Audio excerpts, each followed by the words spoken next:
이 시간을 위해서 박승은 장모님께서 기도해 주시겠습니다.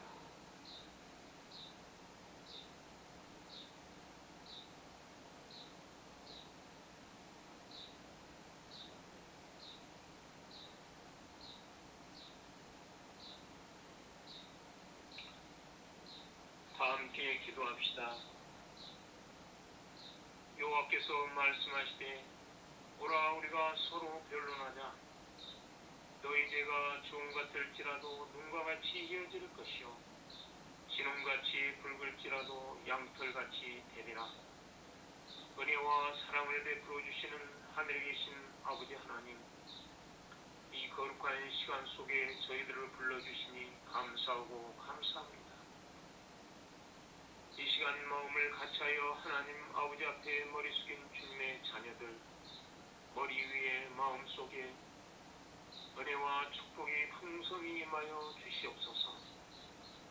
우리의 찬양과 기도와 말씀 속에 하나님께 영광이요 저희들에게 진정한 은혜의 시간이 되게 하여 주시옵소서.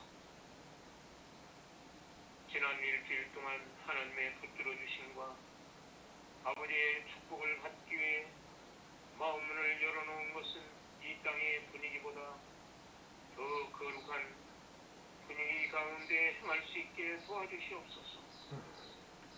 오 아버지 하나님, 말씀 속에 뿌리를 내리고 결실하는 주님의 백성들 되게 도와주시옵소서. 하나님께서 우리에게 하늘 공기를 호흡하는 길을 허락하시도록 우리의 마음을 항상 하늘을 향하게 성령 하나님 도와주시옵소서. 우리의 소원과 기쁨과 슬픔과 염려와 두려움을 하나님 앞에 내어놓을 수 있게 도와주시옵소서.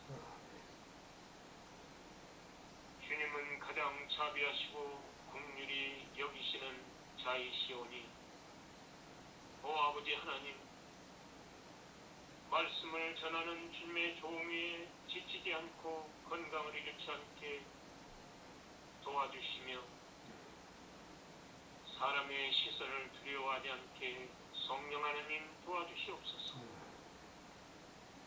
이 시간 함께 예배에 참여한 모든 분들 개인과 가정 위에 하나님의 돌보심과 함께하여 주시옵소서. 고아원 말씀을 응답하여 주실 것을 믿으며 우리를 구원하신 예수님의 이름으로 간절히 기도 올리옵나이다. 아멘.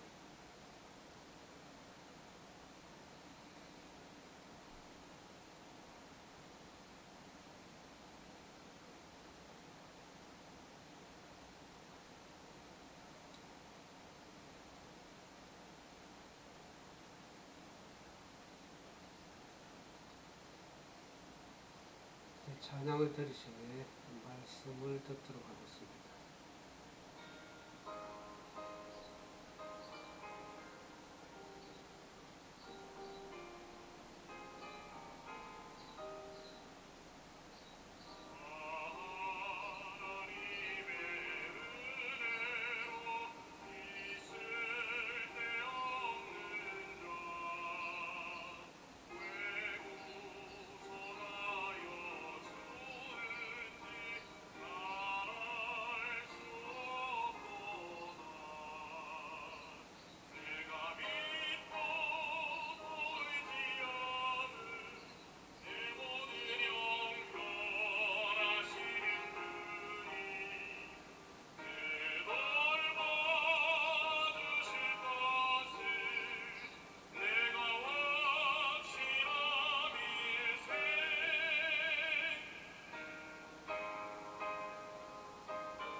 사랑하는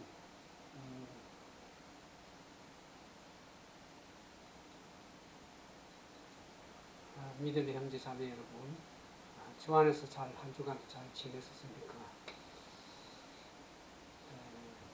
우리가 참 이 코로나 19이 속히 물러가기를 기도하고 그렇게 바라지만 이게 그렇게 쉽게 물러가지 않고 많이 확산이 되고 많은 사람들도 접종을 받고 있지만 아직 불안과 염려 가운데 두려움 가운데 쌓여서 살아가는 사람들이 여전히 많은 것을 우리가 보면서 이 코로나 19 시대에 우리가 어떤 믿음을 가져야 될지 지난번에 말씀을 드렸습니다. 또 이 코로나 19을 우리가 맞이하면서 여러 가지 이제 예배가 공식적으로 중지가 되고 또 그래서 우리가 비대면으로 밖에 예배를 드릴 수밖에 없는 상황에서 진정으로 하나님이 원하시는 하나님이 바라시는 그런 예배가 무엇이며 예수님께서 찾으신 참된 예배자는 누군가를 다시 한번 우리가 이 시간 생각해 보길 진정으로 바랍니다. 우리가 한 주간 동안 기도회로 시간을 쭉 가지고 있습니다. 그래서 이 얼마나 많은 사람들이 또 참으로 기도에 참석하고 그들이 진정으로 은혜를 받는지 좀 생각을 하게 되는데 시간을 상당히 좀 이렇게 짧게 하고 있다고 기도가 짧다고 얘기하시는 분도 계십니다. 그래서 그들에게 그 마음을 좀 충족하게 해줄 수 있는 방안이 무엇일까를 또 생각을 하고 있습니다. 또 오늘 아침에 카톡으로 받기를 이제 이 계속 기도로만 기도를 진행하니까 좀 지루한감이 있겠다 그런 생각이 들어서 이제 또 가정 문제로 그렇게 가정의 중요성 또 그 가정의 가치가 무엇인가 그래서 5월에 이 가정의 달을 맞이하고 또 이제 마지막 5월의 가정의 달을 보내면서 우리가 진정으로 가정의 중요성을 다시 한번 인식하고 우리가 가치 있는 참으로 보람차고 행복한 그런 가정을 이루기 위해서 어떻게 해야 될 것인지 그 원리와 원칙에 대해서 좀 말씀을 드리겠습니다. 긴 시간 동안 충분한 얘기를 드리지 못했지만은 그 원리와 원칙을 우리가 잘 마음에 새기고 기도하는 가운데 성령 하나님께서 여러분들이 어떻게 행해야 될지 어떤 삶을 살아야 될지를 분명하게 제시를 할 것이라고 생각이 들었습니다. 그래서 카톡을 받은 분이 참 좋은 프로젝트를 서브젝트를 가르쳤다고 말씀을 드리면서 잘 듣겠다고 말씀해 주셔서 참으로 감사합니다. 여러분들이 계속 꾸준하게 그런 기도와 말씀을 이렇게 나가다 보면 여러분들 삶에 진정으로 하나님의 은혜와 성령의 도우심이 함께 하신다는 걸 분명히 느끼게 될 것입니다. 그와 같은 은혜가 우리 기도에 좀 참여하시고 함께 동참해 주셔서 여러분들이 진정으로 변화되고 말씀과 기도로 하나님의 사랑을 깨닫고 또 행복을 누리는 그런 귀한 시간이 되기를 진정으로 바라겠습니다. 오늘 코로나 19과 예배에 대한 그 말씀을 드리면서 지난주에는 믿음에 대해서 말씀을 드렸고 오늘 우리가 하나님이 원하시고 기뻐하시고 진정 원하시는 예배가 무엇인지 어떤 예배인지 또 신약에 와서 예수님께서 찾으시는 참된 예배자는 무엇이며 또 마지막 시대 오늘날 우리가 살아가는 우리들이 어떠한 예배자가 되어야 될지를 성경의 전반적인 통해서 함께 생각해보는 그런 귀한 시간 되길 진정으로 바라겠습니다. 우리가 이 코로나 19으로 인해서 많은 교회의 공식 예배와 모든 집회들이 중지가 됨으로 인해서 우리가 비대면으로만 이제 예배를 드릴 수 있는 그런 상황을 보면서 우리가 성경에서 과연 생각해 볼 수 있는 점들이 무엇일까를 오늘 나누길 원합니다.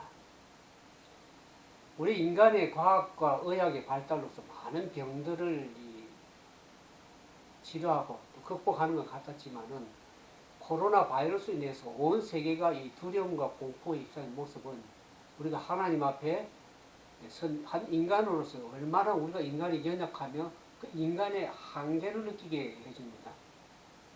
그래서 그동안 우리가 이 모이기를 힘써왔던 교회의 예배까지 이제 멈추게 되었으니 이것만 봐도 그 영향력이 얼마나 큰지 우리가 가히 짐작할 수가 있습니다.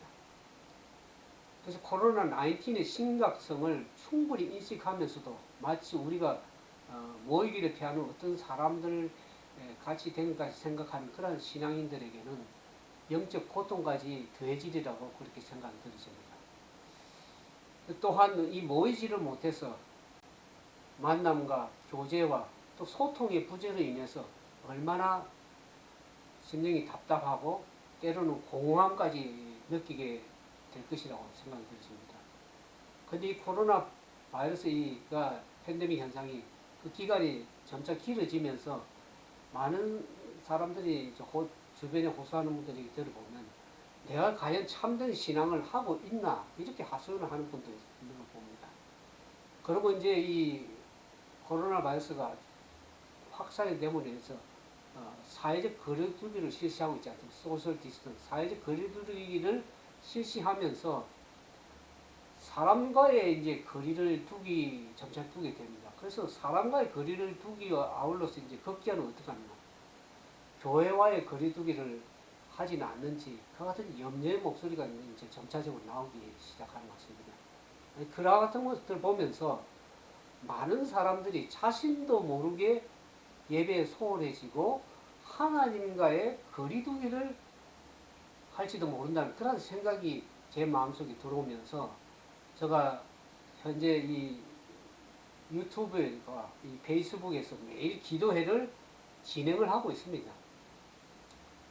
여러분들이 믿음에 소홀해지지 않고 참으로 하나님의 인도하심과 성령의 도우심을 구하는 저 같은 참된 믿음의 삶이 되기 위해서 예배에 쭉 참여하시면 참 좋겠다 하는 그래서 은혜를 누리고 매일의 삶이 참 힘있고 활력있고 성령께서 여러분들 삶 속에 함께 해주시고 하나님이 여러분과 가까이 함께 하시는 그러한 삶이 되기를 진정으로 바랍니다. 제가 이 기도회를 진행을 하면서 그 말씀이 제 삶 속에 늘 용기가 되고 성령님께서 힘을 주셔서 하루를 매일매일 살아가는데 얼마나 큰 위로와 용기와 소망을 얻는지 알 길이 없습니다. 여러분들도 함께 동참해 주시면 그래서 구독하지 않으면 구독해 주시고 좋아요를 눌러주시고 해서 말씀을 전하는 저가 힘이 되고 또 듣는 여러분들의 큰 은혜를 누리는 그런 귀한 기도의 시간 되길 진정으로 바랍니다.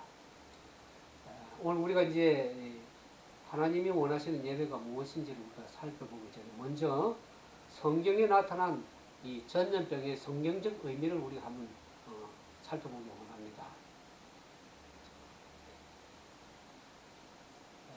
구약 성경에 보면 그 전염병에 대해서 하나님께서 경고하신 여러 가지 말씀이 있습니다. 구약 성경에 보면 전염병에 대해서 먼저 신명기 28장 20절에서 28절에 보면 이스라엘 백성들이 이제 악을 행하고 하나님을 떠난 결과로서 저주와 혼란과 책망과 파멸에 해당되는 그 각종 병과 자연재난이 그런 하나님의 내리신 질병이 그 축복과 반대되는 것으로 열교되고 있습니다. 우리 신명기 28장 20절에 보겠습니다.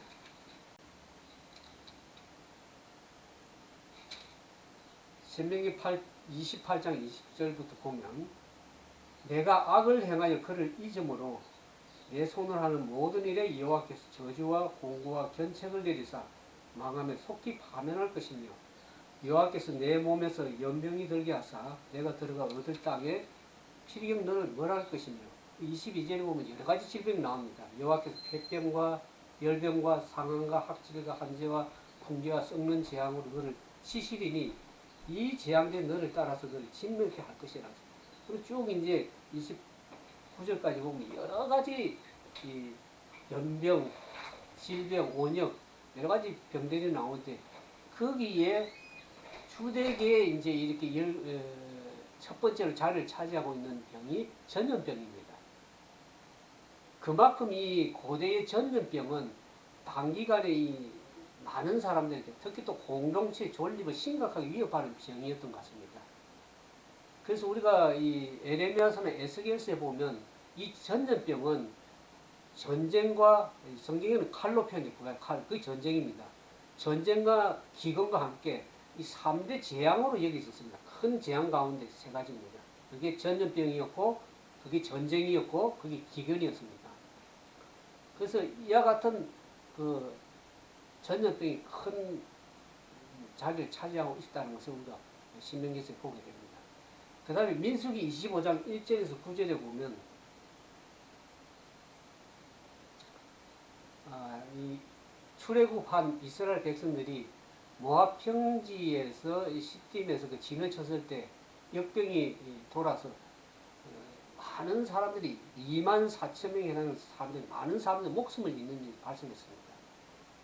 이런 이스라엘 백성이 모압 여자들과 음행을 하고 그들의 영향으로 바알볼의 제사까지 가담한 결과로서 이 역병이 전염병이 오기 시작했습니다. 우리가 찾아본 민수기 25장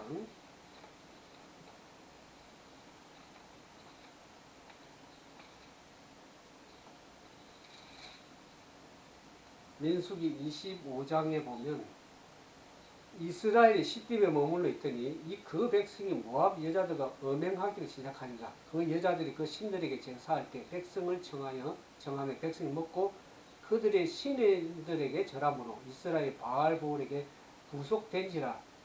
여호와께서 이스라엘에게 진노하시니라. 그래서 그들이 얼마나 많은 사람들이 연병이 돌아서 죽었냐 그러면 그 연병으로 민수기 25장 9절에 보면 그 연병으로 죽은 자가 2만 4천 명이었더라.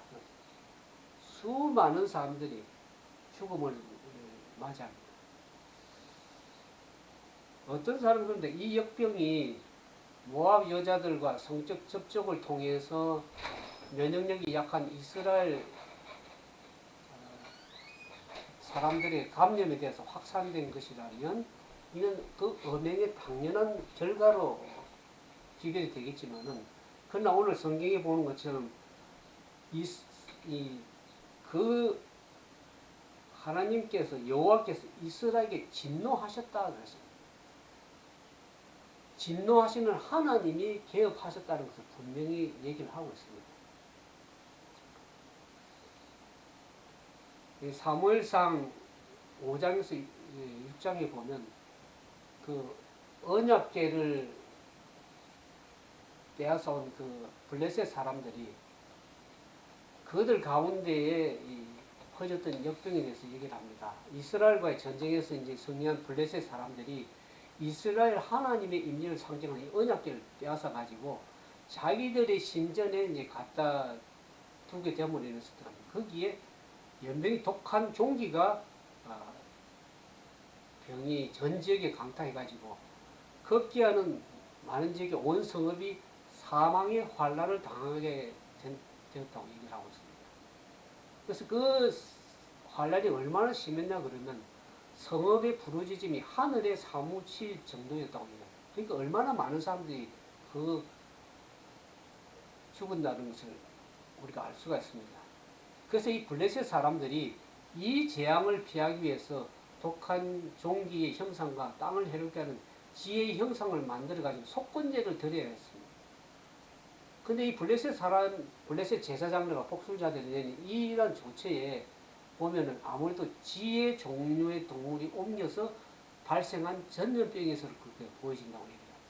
워낙 우리가 이 코로나 바이러스 박쥐의 동물을 경로를 통해서 이 전염이 되었다고도 생각하는데 하여간 이 재앙은 누구의 잘못으로 인함이 아니라 이스라엘은 물론 이방인들 가운데 하나님의 능력, 하나님께서 자신의 영광을 드러내는 그러한 일이었다는 것을 우리가 이 사무엘상에서 알게 됩니다. 그 다음에 이제 네 번째로 이 구약 성경에서 전염병에 관해서 나오는 성경 말씀을 좀 찾아보면 다윗이 이제 이 왕국에서 참 그 다윗 왕국이 얼마나 전쟁의 승리를 이끌고 또 나라가 태평해지고 번영할 구가할 때에 이스라엘의 그 인구 조사를 실시하면서 하나님의 진노를 이야기하는 모습이 이제 나옵니다. 역대상 21장에 보면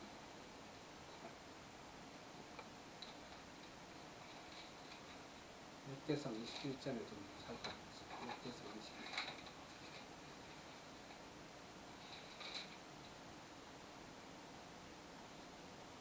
역대상 21장 보면은 사단이 일어나 이스라엘을 대적하고 다윗을 격동하여 이스라엘을 계수하는지라. 다윗이 요압과 백성의 두목에게 너희가 가서 브엘세바부터 단까지 이스라엘을 계수하고 돌아왔으면 이게 과연 그 수를 알게 하라. 그래서 그 수요를 이제 백성의 수요를 계수할 때 다윗이 구하니 이스라엘 자손 칼을 뺄만한 자가 120만이, 유다 중 칼을 뺄만한 자가 47만이라. 요압이 왕의 명령을 믿게 여겨 레위와 베냐민 사람은 계수하지 않는다. 하나님이 21장 7절에 하나님이 이 일을 괘씸히 여기사 이스라엘의 치심에 다윗이 하나님께 아뢰되 내가 이 일을 행함으로 큰 죄를 범하였나니 이제 강구함나니 종의 죄를 사하여 주옵소서. 내가 심히 미련하게 행하였나이다. 근데 그 앞에 보면 역대상 20절에 보면 이 해가 돌아서 왕들이 출전할 때가 되면 요압이 그 군대를 거느려 나와서 암몬 자손 땅을 회파하고 가서 라빠를 에워싸고 다윗은 예루살렘에 그대로 있더니 그랬습니다. 다윗의 부하 요압 장군이 전쟁에 나가서 전쟁을 치르고 있는데 다윗은 어떻게 하게 합니까? 그냥 궁에서 편안하게 그냥 지내고 있습니다. 전쟁에 나가지도 않고 그대로 있으니 그 마음이 해이해지고 결국 하나님께서 그에게 그가 마음이 결국 사단의 이끌림 받아가지고 어떡합니까? 교만하게 행하는 일을 행합니다. 그 자기가 이제 일어난 업적들, 성취들을 자신의 과시로, 자신의 성취로 돌리려고 하는 그런 교만이 있었죠. 또 그뿐만 아니라 하나님에 대한 신뢰가 부족을 한 것을 드러내게 되었습니다. 그래서 왕의 죄에 대한 징벌로서 하나님께서 무엇을 어떻게 행합니까? 이 선지자 갓을 통해서 다윗에게 얘기합니다. 내가 여호와의 말씀에 세 가지를 보는데 그 중에 하나를 택하라 그랬습니다. 하나는 혹 3년의 기근이 있을지 혹은 석 달을 대적을 피하여 대적의 칼에 쫓길지 아니면 온 땅에 사흘 동안 역병이 돌아가지고 이 땅에 유행하면 여호와의 사자가 온 지경을 멸할 텐데 어떤 일을 행할 것인가 하는 것을 택하라 그렇게 얘기합니다. 그런데 다윗은 그 중에 가장 짧은 기간에 이 사흘간의 전염병을 택하는 모습입니다. 그러나 그 짧은 기간의 전염병을 할지라도 그 결과는 매우 치명적이었습니다. 단에서부터 브엘세바까지 왕국 전역에 퍼진 전염병으로 얼마나 많은 사람이 죽었는지를 여기 보면 사무엘하 24장 역대상 21장 14절에 보면 이에 여호와께서 이스라엘 백성이 온역을 내리시며 이스라엘 백성이 죽은 자가 7만이었더라. 수많은 사람들이 이 전염병 온역으로 죽음을 맞이하는 것을 보게 됩니다. 그 결과가 얼마나 치명적입니까? 이 전염병의 징벌에서는 지도자의 죄를 수많은 백성이 고스란히 떠맡아서 대신 대리적인 죽음을 하는 모습을 보게 됩니다. 우리는 구약 성경에서 말하는 이 전염병에 나타난 이와 같은 성경적인 의미를 이렇게 살펴보면서 거기에 그 세 가지의 의미가 드러나는 것을 보게 됩니다. 첫 번째는 이 역병은 단시간에 수많은 죽음을 초래하는 병으로서 인간에게 이렇게 치명적일 뿐만 아니라 짐승에게까지도 치명적이었다는 것을 우리가 알게 됩니다. 우리 출애굽 지난주에 우리 출애굽 이스라엘 백성들이 멸장 내릴 때 많은 재앙들을 보면서 동물들까지도 치명적인 그런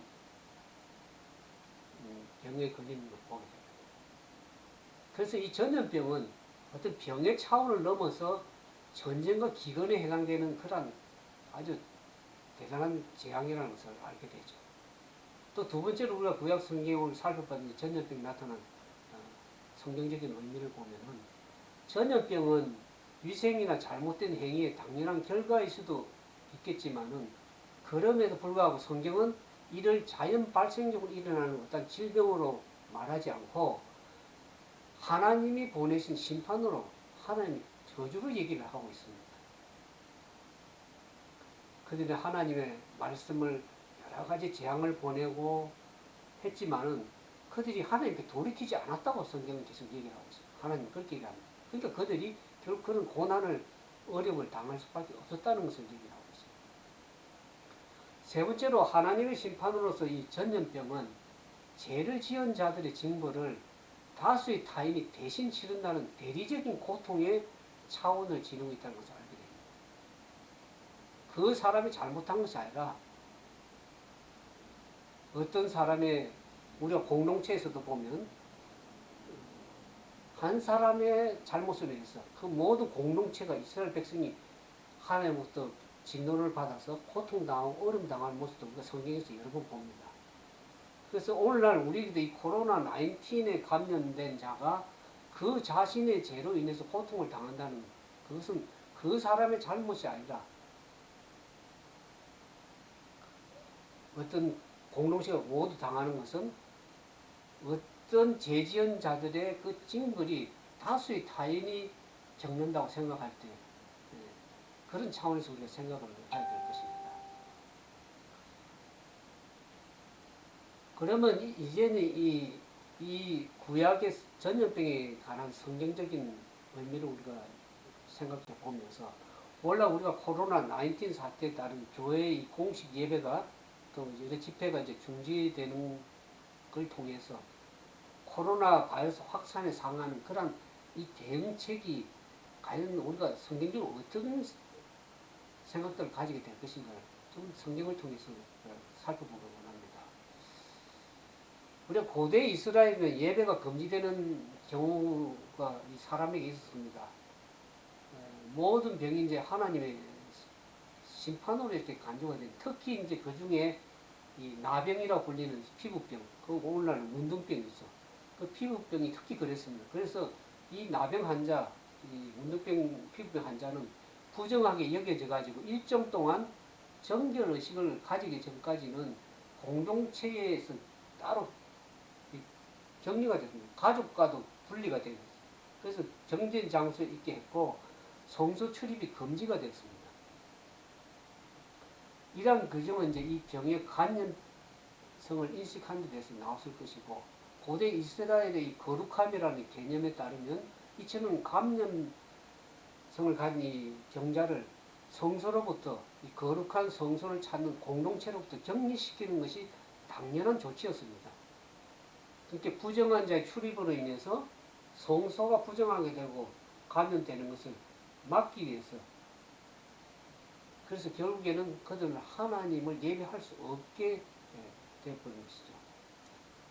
근데 이제 문제는 이 코로나 19 사태의 경우에는 오늘날 우리 시대는 병자가 아닌 일반인에게 그 전염병 확산을 우려해서 공식 예배를 금하고 있는 것입니다. 오늘날의 고대 사회에 비해서 이제 어떻습니까?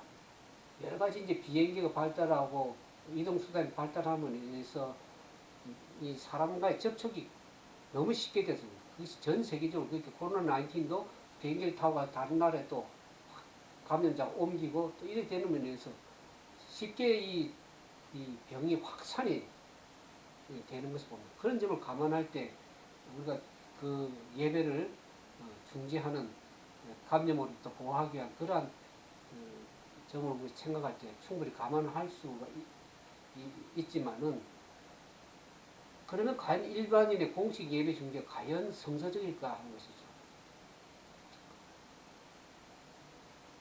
구약 성경에 보면 하나님이 자기 백성에게 직접 성소 예배를 금지한 때가 있었다는 사실에 우리가 놀라움을 금치 않을 수가 없습니다. 기원전 760년경에 아모스 선지자를 통해서 하나님이 그렇게 얘기합니다. 아모스 5장을 좀 다 펴시고 좀 살펴보겠습니다. 아모스 5장.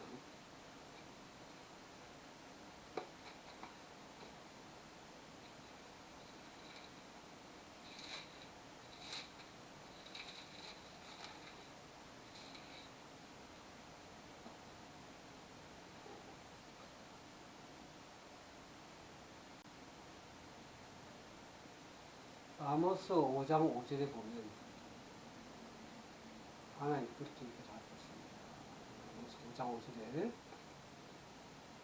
베델을 찾지 말며 길갈로 들어가지 말며 부엘세바로도 나아가지 말라. 길갈은 정령 사로잡히겠고 베델은 허무하게 될 것이라 하셨나요?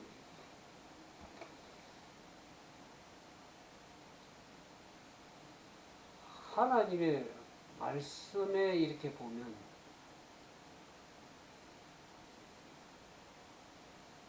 성소는 뭡니까? 오늘날 말하면 교회를 말씀하고 있습니다. 성소는 본래 하나님이 임재하시는 특별한 곳이었습니다. 그래서 성소에 가는 것은 곧 제사를 드리는 것을 의미했고 제사를 드리는 그 자체가 하나님을 찾는 것이면서 동시에 구원과 은혜를 의미했습니다. 근데 오늘 이 아모스 5장 5절은 하나님이 성소에 가지 말라고 말씀하십니다. 그러면 그들이 성소에 가서 도대체 무슨 일을 했기 때문에, 어떤 일을 했기 때문에 하나님께 그 같은 말씀을 하는지를 하나님의 말씀에서 기울여 좀 보시기 바랍니다.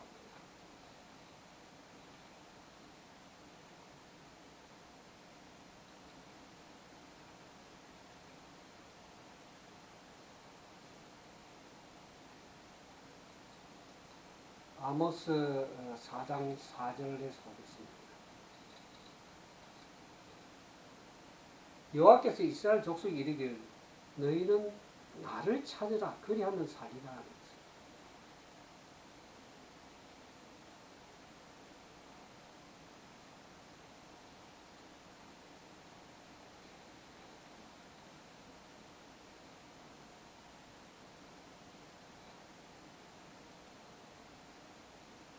여기 보면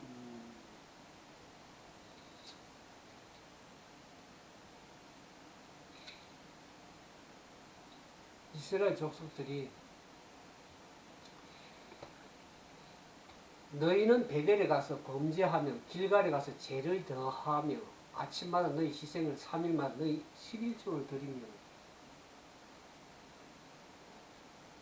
누룩 넣은 것을 불살라 수원제로 드리며 낙원제를 소리내어 선포하려무나 이스라엘 자손들 이것이 너희가 기뻐하는 니라 주 여호와의 말씀이니라.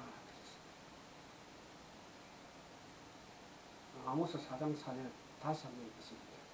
아모스 4장 4절 5절 너희가 그들이 어떤 일을 행했는가 하나님의 성소 전을 찾으면서 그들이 어떤 일을 범했길래 하나님께서 그와 같은 치명적인 말씀을 하셨을까? 그들이 베델에 가서 범죄하며 길갈에 가서 죄를 더하며 아침마다 너희 희생을 3일마다 너희 11조를 드리며 누룩 넣은 것을 불살라 수원제로 드리며 낙헌제를 소리내 강구하려무나 이스라엘 자손 이것이 너희의 기뻐하는 바니라. 이건 주 여호와의 말씀이라. 하나님의 말씀에 보면은 당신 이스라엘 백성들이 성소에 가서 제사를 드리기를 기뻐했습니다. 근데 하나님은 그들의 제사를 범죄로 여겼고 한 걸음 나가서 죄를 더하는 것으로 규정을 하고 있습니다. 아침마다 또 3일마다 교회 가서 하나님께 정해진 11조와 감사 헌금 외에도 자원하여 수많은 예물을 바친 것이 범죄라고 하니 이게 무슨 말일까요? 다른 신에 제사를 드린 것도 아니고 율법에 어긋나게 제사를 드린 것도 아닌데 도대체 무엇이 문제라는 것일까요? 그것을 우리가 좀 알아보겠습니다. 아모스보다 약 한 세대 후에 유다 왕국에서 하나님의 말씀을 전한 이사야 선지자를 통해서 그 이유를 우리가 쉽게 알 수가 있습니다. 이사야 1장을 보겠습니다. 이사야.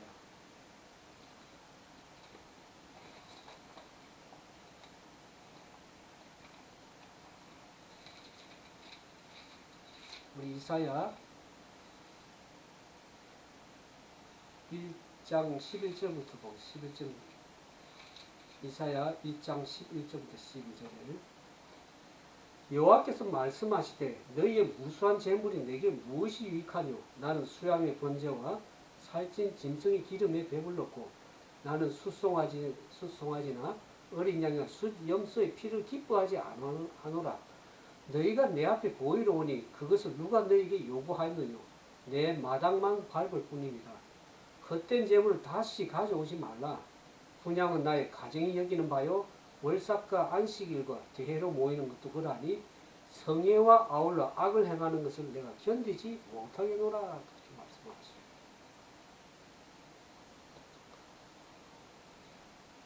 그러니까 문제는 예배를 드리지 않는 것이 아니라 또 제사 방식이나 우상 숭배에 있었던 것이 아니라 제사 드리는 자의 일상의 삶에 있었다는 것을 알게 됩니다.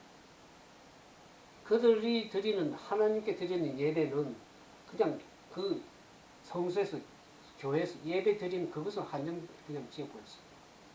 그러니까 이스라엘 백성들이 하나님 온갖 종류의 제사를 드리기를 기뻐하는데 그럴 만한 이유가 있었습니다. 이 아모스 선지자에 따르면은 수많은 예물로 제사를 드릴 때마다 제사장이 올라온 목회자들, 목사들이 제사장이 어떻게 선포를 하냐 그러면 하나님이 너희와 함께 하신다 그런 말을 선포를 했습니다. 그런데 제사장이 제사 예배 때에 예배에서 백성이 선포하는 하나님이 너희와 함께 하신다. 그 임마누엘 하나님. 그들이 예배를 드림으로 인해서 그 예배가 하나님이 받으시고 하나님 너희와 함께 계신다 하는 이 선포가 왜 문제가 되는 것입니까? 제사장이 제사에서 선포하는 이 말씀으로 인해서 제사를 드리는 그 백성들이 성소에서 예배를 드리고 제사를 드림으로 해서 하나님을 만날 수 있다는 그런 생각을 가지게 되고 나아가서 하나님이 자기들과 함께 하시기 위해서 그와 같은 예배 제사를 드려야 한다는 생각을 그들이 갖게 된 것이죠. 그래서 이스라엘 백성들은 성소 밖에서의 일상생활에서는 하나님을 찾지를 않게 되었습니다. 그것도 찾을 필요가 없어요. 그냥 성소에 가서 예배 장소에 가서 그냥 예배 드리고 나면 은혜 받았습니다 하고 나오고 일상에 살면서 다 잊어버리고 다시 원 상태로 돌아 그냥 사는 거예요. 그러니까 그것이 하나님이 기뻐하시지 않는 것입니다. 그들의 믿음에 따르면 그냥 제사로서 예배로서만 하나님을 만날 수 있었고 제사만이 그들의 안전과 번영을 보장해 주었을 것이라 그렇게 생각을 했던 것이죠.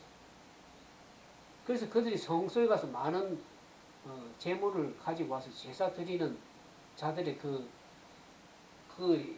장소가 하나의 일종의 모임에 그냥 자기들끼리 모여서 그냥 관리하는 예배 차리는 모임 장소고 또는 그냥 사교 장소로 전락해버리고 말아버렸어요. 그런 이유로 하나님께서 모든 제사와 모임과 예배를 거부하십니다.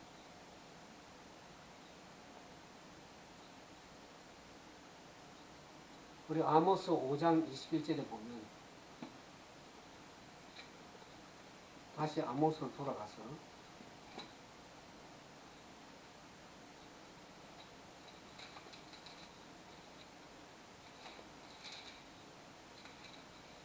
아모스 5장 21절 보면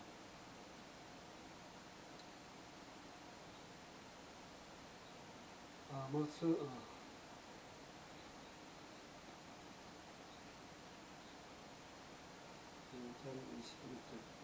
5장 20부터 23절에 보겠습니다.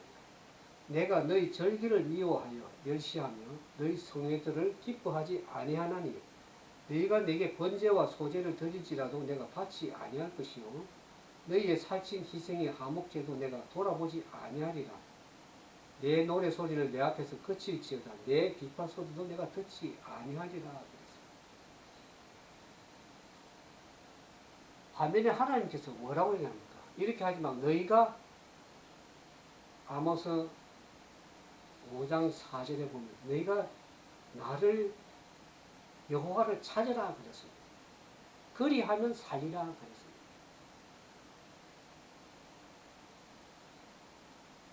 베델을 찾지 말며 길갈로 들어가지 말며 브엘세바로도 나아가지 말라. 길갈은 정령 사로잡히겠고 베델은 허무하게 될 것이다. 하십니다. 왜 베델이 허무하게 될 것입니까? 성소에서 예배를 드리고 하더라도 그들의 마음이 하나님께 떠났기 때문에 하나님께서 그들에게 함께 하시지 않으면 그것은 그 예배를 허무하게 되는 것입니다. 결국 성소는 무너지게 될 것입니다. 성소에서 제사를 드림으로써 사는 것이 아니라 하나님을 찾아야 살 수 있다고 성경은 얘기를 하고 있습니다. 그렇다면 하나님을 찾기 위해서 성소가 아니라면 도대체 어디로 가라는 말인가 성경에서. 저에게 항상 의문이 많았습니다.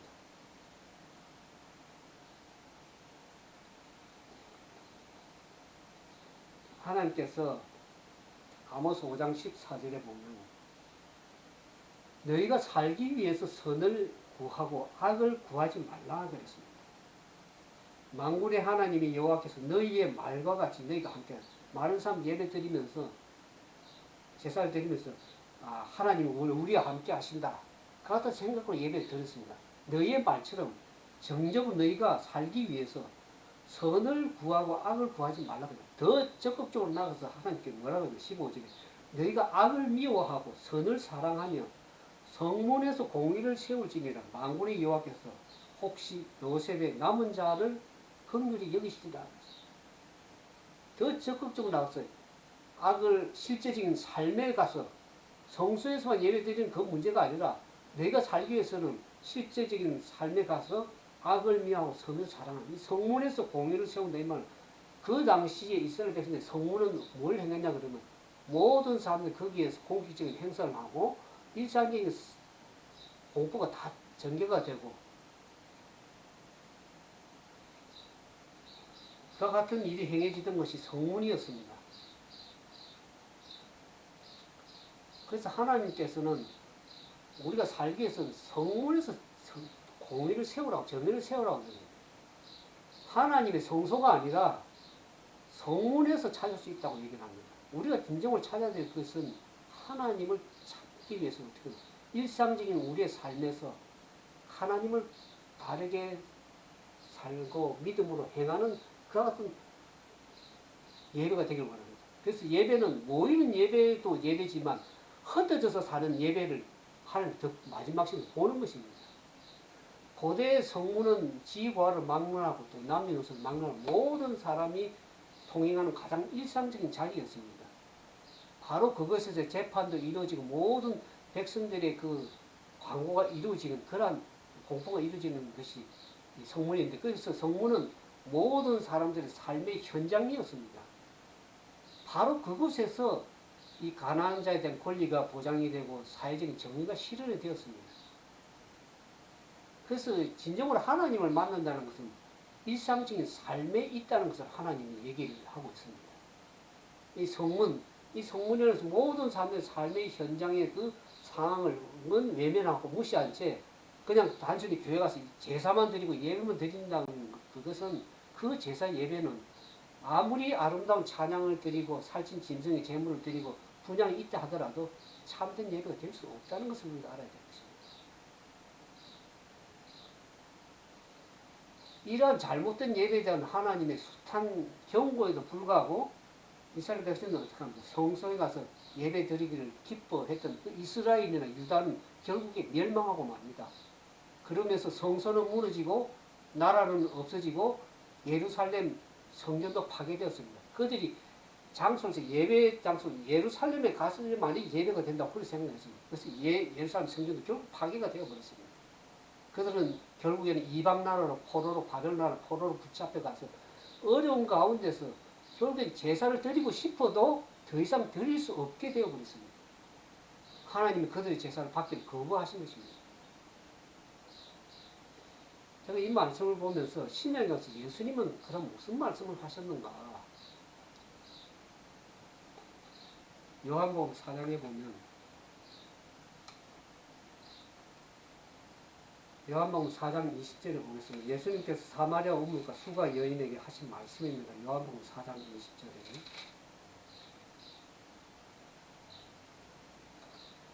이 사마리아 우물가 여인이 예수님께 나와서 우리 조상들은 이 산에서 예배를 했는데 이 사마리아 사람들은 예배 장소를 따로 또 게시판에 예배를 드립니다. 그리고 예배 장소 그들이 마련하고 예배를 드렸는데 당신들의 말은 예배할 곳이 예루살렘에 있다는 그들이 예배 중심지가 예루살렘에서 꼭 예루살렘에 가서 예배를 드려야만 예배라고 생각했어요. 그 당시. 오늘도 뭐 그런 사람들이 있습니다. 그러니까 예수님께서 가라사대 여자여 내 말을 믿으라. 이 산도 말고 예루살렘도 말고 너희가 아버지께 예배할 때가 이르리라 그랬어요.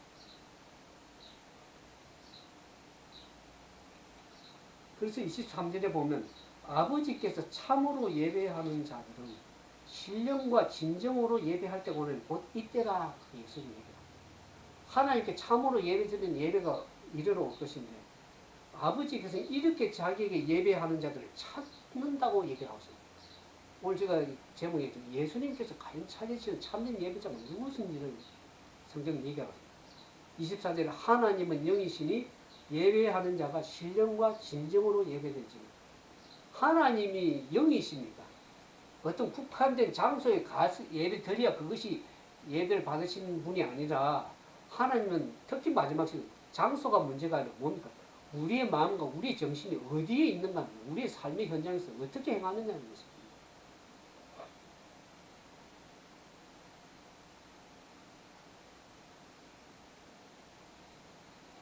신정과 in spirit and truth. Lord looking for the truth worshiper that in spirit and truth. 신령과 진정으로 하나님께 예배된 true worshiper, 참된 예배자가 누군가? 이스라엘 백성들은 특히 또 유대인들은 예루살렘에 가서 예배 드려야 그게 예배라고 생각했어요. 그래서 그 예배 중심지가 예루살렘이었어요. 근데 그 예루살렘으로 또 가지 말라고 왜 주님 얘기하시는가? 그럼 교회를 다 없애야 된다. 그런 얘기가 아니죠. 코로나19로 인해서 공식 예배가 중지된 것을 두고 우리 예배를 거부하시는 하나님의 조치라고 생각을 만약 말씀을 드린다면 그것은 너무 멀리 나간 것이다. 또 어떤 사람들은 그것은 하나의 극단적인 것이라고 생각을 저한테 말할지도 모르겠습니다만 그러나 우리가 이것을 계기로 우리가 지난날에 우리가 드렸던 예배를 성찰해 봐야 될 것입니다. 우리가 진정으로 과연 하나님을 찾고 진정으로 만나기 위해서 어떤 예배를 드렸는가? 진정으로 하나님을 찾고 하나님을 만나기 위해서 그렇게 찾았는가? 단순히 형식적으로 의식적으로 예배를 드리는 그 예배이기 때문에 또 사람들의 사교가 좋아서 그냥 만나서 대화하고 만나가는 그런 공동체하는 사교적 장소라고 생각했는가? 아니면 나의 삶에 진정으로 하나님을 찾고 구하고 말씀으로 순종해서 살아가길 원하는 진정한 마음이 진정한 마음이 있었는가? 그럼 다시 한번 우리가 돌이켜봐야 되겠죠. 우리는 믿음을 가진 그리스도를 믿는다고 공언하면서 우리의 책임을 그냥 교회에 드리는 예배 행위 자체로만 국한시키고 축소시켜가지고 그냥 그것으로 그냥 만족해버리는 그와 같은 삶은 아닙니다. 다시 한번 돌아보면 그 SD의 약자가 뭐라고 어떤 사람은 얘기하냐면 sitting down always 늘 그냥 앉아서 말씀만 듣고 아멘 그러고 그냥 은혜 받았으면 나가서는 그냥 다 잊어버리고 자기 삶에 또 돌아가는 그 같은 삶이 되어서는 아니 될 것입니다. 교회는 그동안 많은 사회적 비난과 지탄을 가져왔습니다. 개신 교회가. 그것은 우리 믿음의 내용과 신앙의 책임이 주로 어디서만 있는 교회라고 하는 그런 장소에 자기들의 그냥 안위와 관리를 위해서만 예배드리는 그것에 국한되었기 때문에 그런 것 같습니다. 참된 예배는 성문에서 우리가 아까 아모스 선지자 5장에 찾아본 것처럼 이웃 성문에서 삶의 현장에서 이웃의 목소리를 듣는 데서 가능하던 그 말씀으로 다시 한번 귀를 기울이고 그와 같은 삶의 현장에서 참된 하나님의 말씀에 순종해서 그 뜻대로 살아가는 그러한 삶이 되길 진정으로 바라겠습니다. 또 오늘 요한복음 4장에 보는 것이 예수님께서 하신 그 말씀이 하나님 예수님께 찾은 참된 예배자가 어떤 예배자인지를 다시 한번 우리가 깨달아야 될 것입니다. 이걸 보면서 그러면 오늘 우리가 마지막 시대에 살아가는 우리들이 하나님께 참으로 받으시는 예배, 원하시는 예배, 또 예수님 찾으시는 참된 예배자가 분명히 남은 자가 있다는 것을 성경은 얘기를 하고 있습니다. 그 자는 누군지 성경 좀 우리 계시록 7장에 보면 14만 4천의 인침이 있습니다. 하나님의 남은 백성, 특히 이제 인침을 한 이유는 그 하나님께서 7장에 보면 모든 각종 재난과 혼란과 그 모든 것이 이르러 오기 전에 하나님께서 사방의 공중에 바람 부던 내 천사를 위해서 다 붙들고 있습니다. 근데 이 하나님의 남은 백성, 참된 예배자들 14만 4천이니 그들이 인친다 하는 것은 인침은 하나님의 소유라고 확인하는 겁니다. 이것은 내 백성, 내 소유라고 인치는 것입니다. 그 인침의 뜻인데 그 인침이 마치자마자 모든 사방의 공중의 바람이 놓여져서 각종 혼란과 재난과 엄청난 일들 혼란이 이르러 오게 될 것입니다. 그런데 그래서 그러면서 그 하나님의 남은 백성 참된 예배자들이 어떤 예배를 드리는가 마지막 시대에 그것을 통과하기 위해서 이마와 표에 표하는 짐승의 표에 환란과 핍박이 이르러 오게 될 것입니다. 그때는 그냥 성소만 찾아서 된다고 되는 것이 아닙니다. 아까 구약을 좀 다 성소도 무너지고 이제 예배 드리고 싶어도 드릴 수 없는 환란과 핍박 때문에 경제도 다 무너지고 힘든 상황이 올 때에 우리가 과연 어떤 남은 자, 어떤 믿음을 갖고 어떤 예배를 드리겠습니까? 계속 14장 7절에 8절에 보면 그들이 참으로 예배 드리는 자입니다. 하나님을 두려워하며 그에게 영광을 돌려. 우리 계속 14장 7절 한번 볼까요? 다시 이걸 찾아보는 말씀이지만 이 말씀을 많은 사람이 들어왔지만은 이 말씀이 의미하는 의미를 정확하게 잘 깨닫지 못. 문자로만 이해하지 자기 현장에 지금 현장 삶이 앞으로 일어날 일이라는 것을 이해를 못하고 있습니다.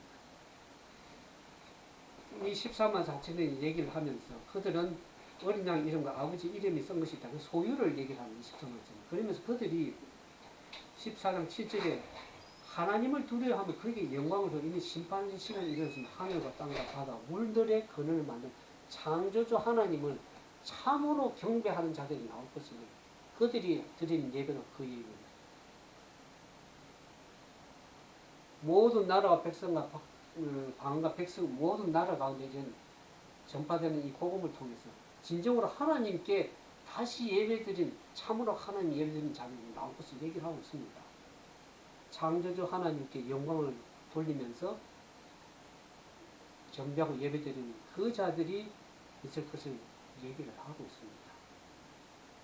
그러면서 거기 보면 8절에 무너질 때가 큰 성 바벨론의 모든 나라를 음행으로 내 진노의 포도주로 모든 자입니다.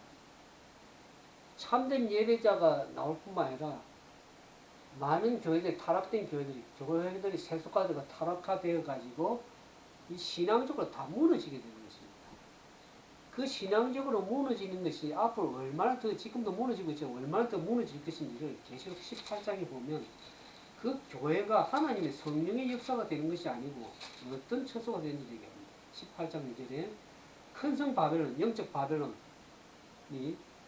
귀신의 처소와 각종 더러운 영이 모이는 것, 각종 더러고 가증한 새에 모이는 곳이 되고 있습니다.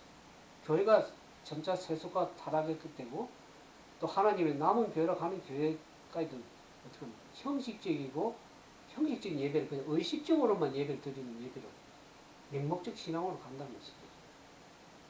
그러면서 그 음행의 진노줄에 인해서 만국이 다 나라들이 다 무너지는 것입니다.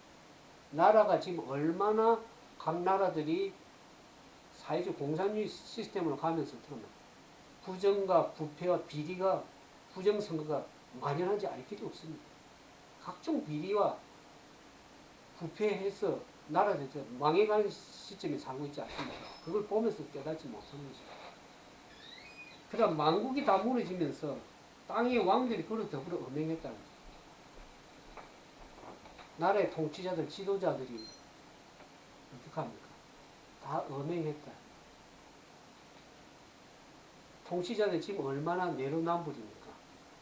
자기 정권을, 권력을 계속 유지하기 위해서 다른 사람들은 다 잘못된 사람도 그냥 다 감옥에 가두고 또 잘못 불법을 행하고 비리를 행하고 부정을 행하는 그러한 헌법이 그냥 무시되어 버리는 그러한 시대에 살고 있습니다.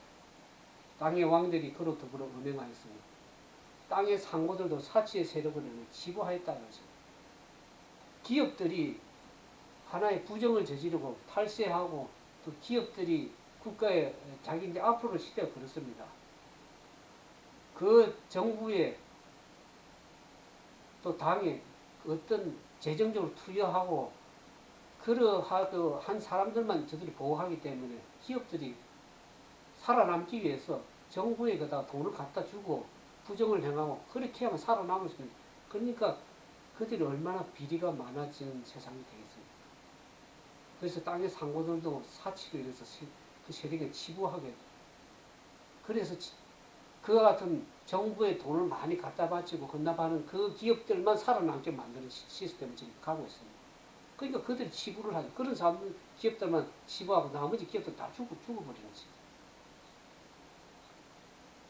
그래서 때가 이르면 이런 교회 신앙적으로라든지 정치적으로라든지 또 기업적으로 사회적으로 모든 시스템이 다 무너질 것입니다. 그래서 성경은 무너졌다 그러는 것이 눈에 현상이 보이지 않는 실제적으로 무너지고 있는 것을 확고하게 무너졌다 두 번 얘기하는 것은 확실하게 무너질 것을 얘기를 하는 것입니다.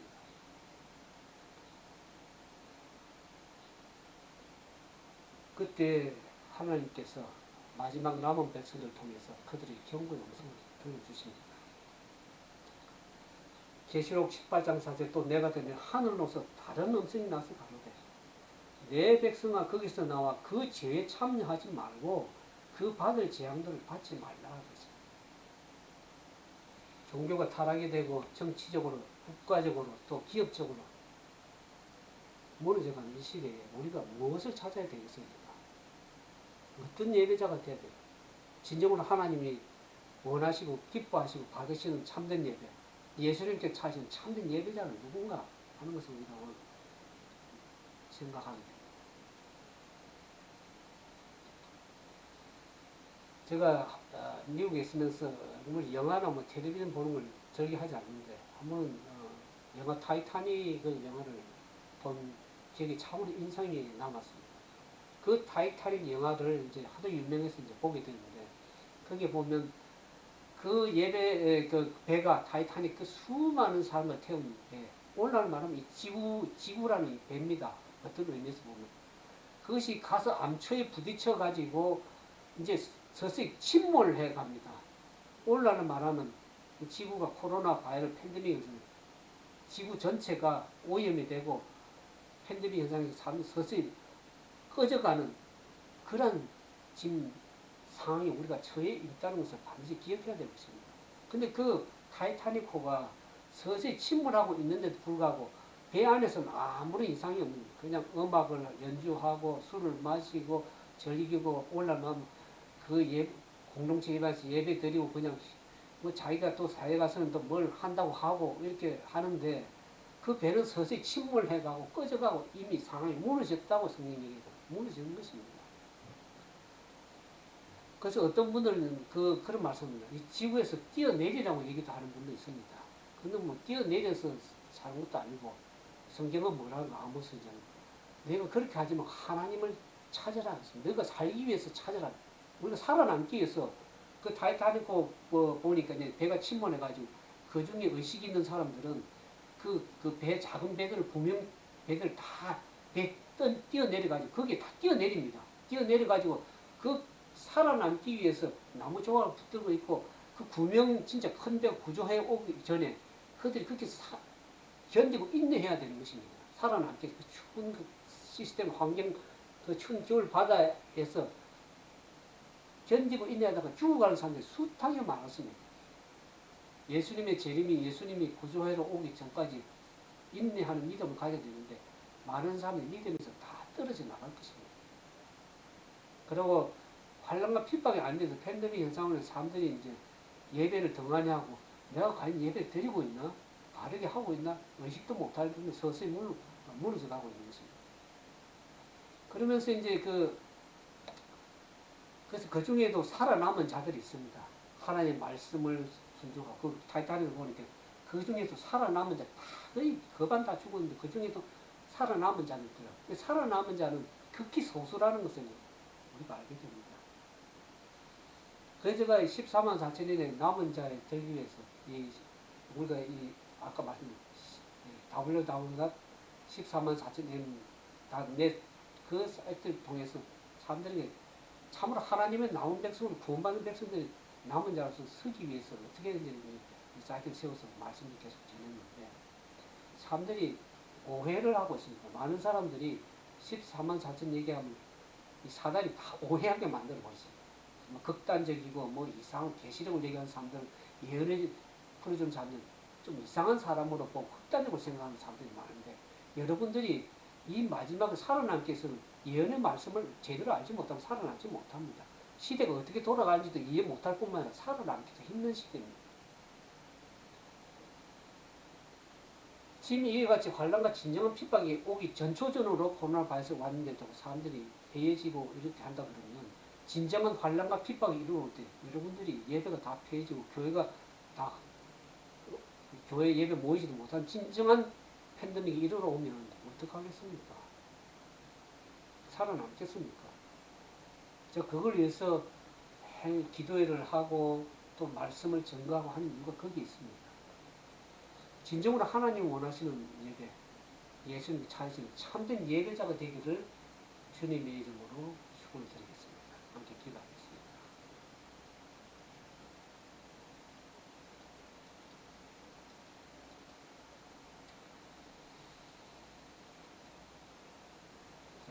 마치는 기도를 드리겠습니다. 하나님께서는 이 시대에 우리가 장소가 문제가 아니라 우리의 마음이, 우리의 정신이 하나님의 말씀에 집중해 있고 예수님께 우리의 마음을 드리고 진정으로 하나님께 신령과 진정으로 예배드리는 참된 예배자를 주님이 찾으십니다. 그와 같은 예배자가 우리의 믿음이 되길 바라고 우리 예배가 되길 진정으로 바라는 의미에서 말씀을 드렸습니다.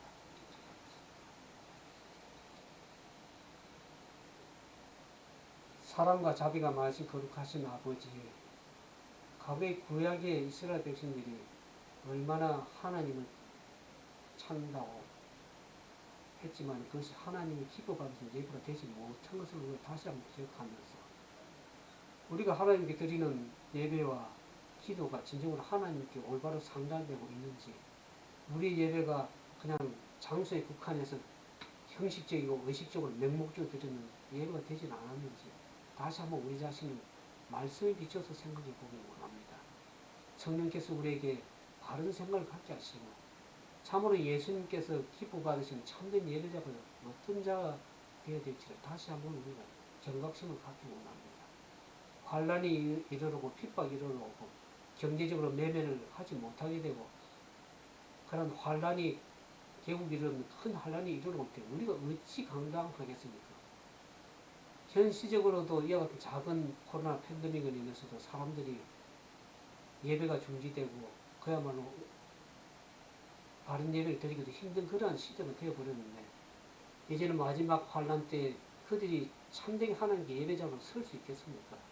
주여 우리를 불쌍히 여기시고 말씀에 굳게 서서 진정으로 우리가 어떠한 사람이 되어야 될지 마땅한 사람이 되시고 다시 한번 예배자가 될 수 있도록 도와주시옵소서. 이제는 하나님의 다함없는 은혜와 예수 그리스도의 무한하신 사랑과 성령이 말할 수 없는 탄식으로 호소하시고 간구하시는 그래서 참된 예배자로 하나님 원하시 기뻐하시는 예배 예수님이 진정으로 찾으시는 참된 예배자로 설 수 있도록 우리 모두를 인도해 주셔서 마지막에 구원에 이룰 수 있는 하나님의 남은 백성으로서 온전한 설 수 있는 그러한 참된 예배자가 될 수 있도록 도와주시옵소서. 주의 크신 은혜와 성령의 인도하심을 온전히 바라고 있되 우리 죄 가운데 구원하시는 우리 주님 예수님 이름으로 감사하며 간절히 기도드리옵나이다.